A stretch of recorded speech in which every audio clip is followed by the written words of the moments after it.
But my 32 that I have is a real special car to me.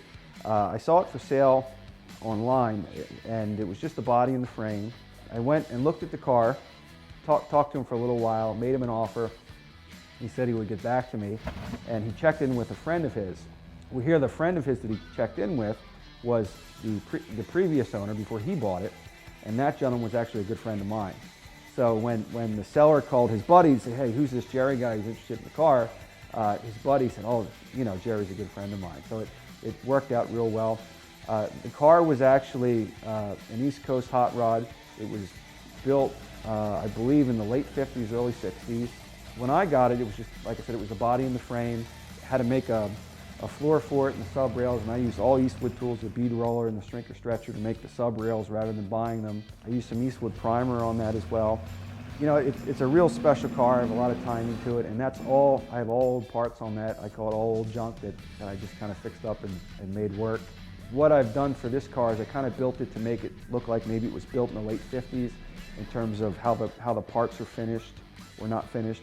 And so kind of putting that old interior as well as the old parts, it really fools people into thinking it was built, you know, maybe 40 years ago. The motor in the 32, it's a 1957 Chrysler Hemi. It's a 392 cubic inch motor. It was bored out, has a racer brown cam in it.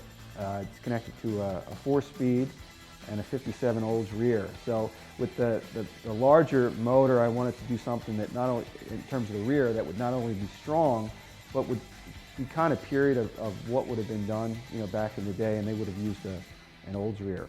And one of the coolest things that I think has happened to me since I built the car is that when I take it to a show, someone will come up and say, "Wow, this must have been built in the late 50s or early 60s," and I tell them, "Well, I built it a year and a half ago."